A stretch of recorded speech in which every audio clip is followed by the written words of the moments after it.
आज हम social science का क्वेश्चन का आंसर देने जा रहे हैं। उससे पहले आपका ऑब्जेक्टिव का प्रश्न मोबाइल पे दिखेगा। पहला क्वेश्चन है, रूसी क्रांति के किन्हीं दो कारणों का वर्णन करें। आंसर, रूसी क्रांति होने के निम्नलिखित दो कारण हैं। जार का निरंकुशता एवं अयोग्य शासन। जार का शासन अफसरशाही था, तो जनताओं के समस्याओं को समाधान नहीं कर पा रहा था। मजदूरों की स्थिति दयनीय। जार के शासन में मजदूरों को कोई राजनीतिक अधिकार प्राप्त नहीं था, जिससे मजदूर जार के शासन के प्रति संतोष नहीं थे।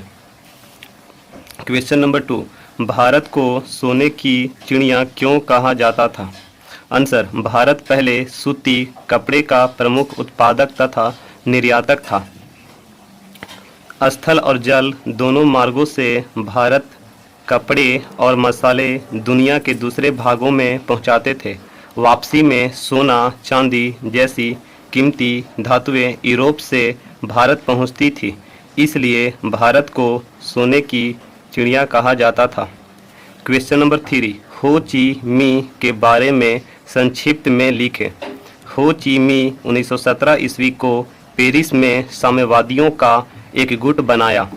साम्यवाद से प्रेरित होकर उसने 1925 ईस्वी में वियतनामी क्रांतिकारी दल का गठन किया। अंत में इन्होंने वियतनाम के सभी गुटों को एकजुट कर वियतनाम कम्युनिस्ट पार्टी की स्थापना किया, जो पूर्णतः उग्र विचारों पर चलने वाला एक पार्टी था। क्वेश्चन नंबर 4, गंदी बस्ती से आप क्या समझते हैं। छोटे, गंदे और अस्वास्थ्यकर स्थानों में आवासीय स्थल स्लम या गंदी बस्ती कहलाते हैं। औद्योगिकरण के दौरान शहर में रहने वाले श्रमिकों के लिए स्लम क्षेत्रों में शुरुआत हुई। औद्योगिकरण के फलस्वरूप कारखानेदारी प्रथा के विकास के समय स्लम पद्धति का विकास हुआ। रोजगार की तलाश में बड़ी संख्या में श्रमिक अपने गांव घर को छोड़कर कारखानों के निकट रहने को बाध्य हो गए। वहां उनके रहने की कोई व्यवस्था नहीं थी, अतः उन्हें चालों, रेनसेरों तथा टेंटमेंट्स में रहना पड़ा। ये जगह अत्यंत अस्वास्थ्यकर एवं गंदी बस्तियां थी। इस प्रकार औद्योगिकरण एवं कारखानेदारी प्रथा ने गंदी बस्ती की शुरुआत की। नंबर 5, नापाम और एजेंट क्या था। नापाम और एजेंट ऑरेंज एक घातक रासायनिक हथियार थे, जिनका उपयोग अमेरिका ने वियतनामी युद्ध में किया। नापाम में गैसोलीन मिला था, जो ज्वलनशील होने के कारण त्वचा में चिपक कर जलता रहता था। एजेंट ऑरेंज खतरनाक जहर था। इसे जिन ड्रमों में रखा जाता था, उस पर नौरंगी रंग की पट्टियां लगी होती थी। इसके उपयोग से धन जन की भारी हानि होती थी। क्वेश्चन नंबर 6, रॉलेट एक्ट से आप क्या समझते हैं। आंसर, भारत में बढ़ती हुई क्रांतिकारी घटनाओं को दबाने के लिए रॉलेट एक्ट लाया गया था। इसके अंतर्गत एक विशेष न्यायालय के गठन करने का प्रावधान था। इस एक्ट के अनुसार किसी भी व्यक्ति को बिना सबूत एवं बिना वारंट के गिरफ्तार किया जा सकता था, इसलिए इसको काला कानून भी कहा जाता है। क्वेश्चन नंबर 7, भारतीय राष्ट्रीय आंदोलन में गांधी जी के योगदान का वर्णन करें। 1919 ईस्वी से 1947 ईस्वी के बीच राष्ट्रीय आंदोलन में गांधी जी का महत्वपूर्ण योगदान रहा था। चंपारण तथा खेड़ा में किसानों का आंदोलन और अहमदाबाद में श्रमिकों के आंदोलन का नेतृत्व कर गांधी जी ने राष्ट्रीय स्तर पर अपना पहचान बना लिया था। ब्रिटिश सरकार के दमनकारी नीतियों एवं रॉलेट एक्ट के विरोध में गांधी जी ने सत्याग्रह की शुरुआत किया। महात्मा गांधी ने असहयोग आंदोलन, सविनय अवज्ञा आंदोलन, भारत छोड़ो आंदोलन के द्वारा राष्ट्रीय आंदोलन को एक नई दशा एवं दिशा प्रदान किया। इन संघर्षों के बाद अत्यंत 15 अगस्त 1947 ईस्वी को हमारा देश भारत स्वतंत्र हो गया। उपयुक्त बातों से स्पष्ट होता है कि भारतीय राष्ट्रीय आंदोलन में गांधी जी का महत्वपूर्ण योगदान रहा था। क्वेश्चन नंबर 8, ग्रामीण और नगरीय जीवन के बीच की विभिन्नता को स्पष्ट करें। आंसर, ग्रामीण तथा नगरीय जीवन के बीच निम्नलिखित भिन्नता पाई जाती है। ग्रामीण जीवन, गांव की जनसंख्या घनत्व कम होती है, नगर की जनसंख्या घनत्व अधिक होती है। यहाँ के लोगों का मुख्य पेशा कृषि तथा पशुपालन होता है। यहाँ के लोगों का मुख्य पेशा व्यापार एवं उत्पादन होता है। यहाँ की आधारभूत सुविधाएं जैसे शिक्षा, स्वास्थ्य, यातायात आदि का अभाव होता है। नगरों की आधारभूत सुविधाएं जैसे शिक्षा, स्वास्थ्य एवं यातायात आदि बेहतर होता है। गांव का वातावरण प्राकृतिक एवं स्वच्छ रहता है। यहाँ की वातावरण प्रदूषित एवं स्वस्थ नहीं रहता है। गांव में रोजगार की संभावनाएं कम होती है, नगरों में रोजगार की संभावनाएं अधिक होती है। राजनीतिक विज्ञान, क्वेश्चन नंबर 9, धर्मनिरपेक्ष राज्य किसे कहते हैं? धर्मनिरपेक्ष राज्य वह होता है जिसका अपना कोई धर्म नहीं होता है। राज्य धार्मिक मामलों में भेदभाव नहीं करती है, न तो हस्तक्षेप करती है।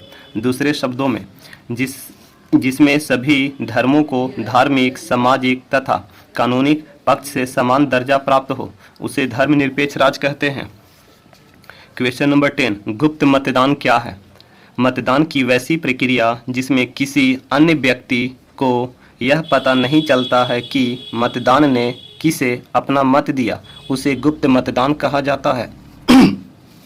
क्वेश्चन नंबर 11, राष्ट्र के प्रति महिलाओं का योगदान क्या है? राष्ट्रवादी संघर्ष में सारे संसार में महिलाओं ने बहुत महत्वपूर्ण भूमिका अदा की। राष्ट्रवादी संघर्षों में यद्यपि महिलाओं ने बढ़ चढ़कर भाग लिया, फिर भी उदारवादी आंदोलन के अंतर महिलाओं को राजनीति का अधिकार देने का मुद्दा विवादास्पद था। महिलाओं ने अपने राजनीतिक संगठन स्थापित किए, अखबार शुरू किए तथा राजनीतिक बैठकों में भाग लेना प्रारंभ किया। परिणाम यह हुआ कि महिला अधिकारों के प्रति उदारवादियों तथा शासकों के विचारों में परिवर्तन हुआ और महिलाओं के सामाजिक, आर्थिक तथा राजनीतिक अधिकारों का मार्ग प्रशस्त हुआ। चिपको, क्वेश्चन नंबर 12, चिपको आंदोलन का मुख्य उद्देश्य क्या था? चिपको आंदोलन का मुख्य उद्देश्य निम्नलिखित है। ठेकेदारों द्वारा वनों को काटने से बचाना, वन जीवों का रक्षा करना, ठेकेदारों द्वारा किया जाने वाला शोषण से मुक्ति पाना।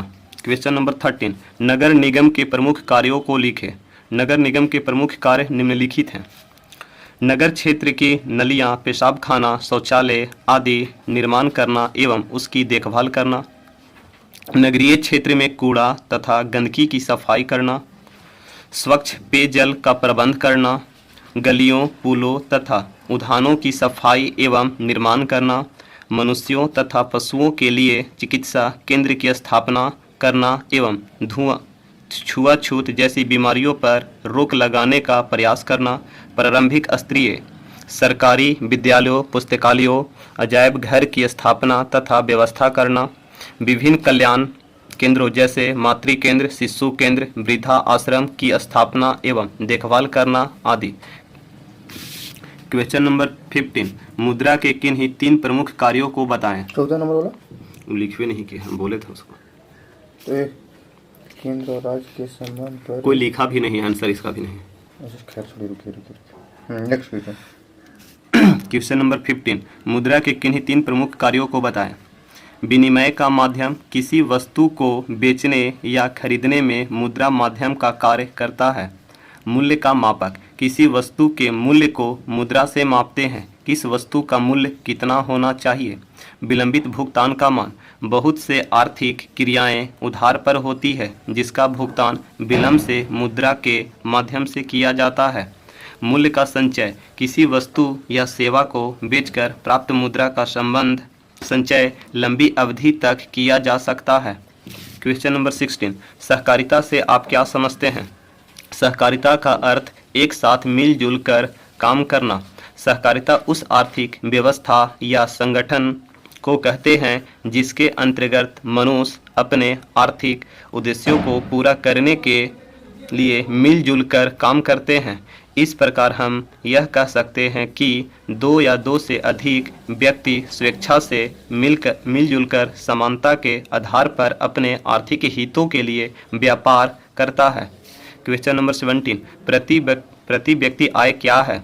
किसी राष्ट्र या देश के प्रत्येक व्यक्ति के औसत आय को प्रति व्यक्ति आय कहते हैं। राष्ट्रीय आय में देश की कुल जनसंख्या से भाग देने पर जो भागफल प्राप्त होता है उसे प्रति व्यक्ति आय कहते हैं। विकसित देशों का प्रति व्यक्ति आय अधिक जबकि विकासशील देशों का प्रति व्यक्ति आय कम होता है। क्वेश्चन नंबर 18, एटीएम क्या है? एटीएम का full form automatic teller machine. ATM 24 घंटा रुपया निकालने तथा रुपया जमा करने का सेवा प्रदान करता है। भारत में सभी व्यावसायिक बैंकों जैसे state bank, Punjab national bank, ICICI bank आदि द्वारा यह सुविधा अपने ग्राहकों को उपलब्ध कराई जाती है। नंबर 19, अर्थव्यवस्था की संरचना से क्या समझते हैं? इन्हें कितने भागों में बांटा गया है? अर्थव्यवस्था की संरचना या ढांचा का अर्थ विभिन्न उत्पादन के क्षेत्रों में अर्थव्यवस्था के विभाजन से है। किसी भी अर्थव्यवस्था में विभिन्न प्रकार की आर्थिक क्रियाएं जैसे कृषि, उद्योग, परिवहन, बैंकिंग आदि संपादित होती है। इन्हीं क्रियाओं के आधार पर भारतीय अर्थव्यवस्था को 3 भागों में विभाजित किया जाता है। क्वेश्चन नंबर 20, वस्तु विनिमय प्रणाली की कठिनाइयों पर प्रकाश डालें। वस्तु विनिमय प्रणाली की कठिनाइयाँ निम्नलिखित हैं। आवश्यकता के दोहरे संयोग का अभाव। इसका अर्थ यह है कि एक व्यक्ति की आवश्यकता दूसरे व्यक्ति की आवश्यकता से मेल खा जाए, लेकिन ऐसा संयोग का हमेशा अभाव रहता है। मूल्य के समान मापक का अभाव। इस प्रणाली में इस बात का हमेशा अभाव रहता है कि सभी प्रकार की वस्तुओं एवं सेवाओं के मूल्यों को ठीक प्रकार से मापा जा सके। मूल्य संचय का अभाव। फल, सब्जी आदि जैसे जल्दी नष्ट होने वाले वस्तुओं का मूल्य संचय नहीं हो पाता है। सविभाजन का अभाव।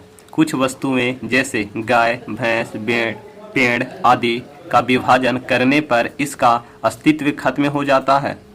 भविष्य के भुगतान की कठिनाइयाँ। इस प्रणाली में उधार देने या लेने में कठिनाइयाँ होती है। मूल्य हस्तांतरण की समस्या। वस्तु विनिमय प्रणाली में मूल्य के हस्तांतरण में कठिनाइयाँ होती है।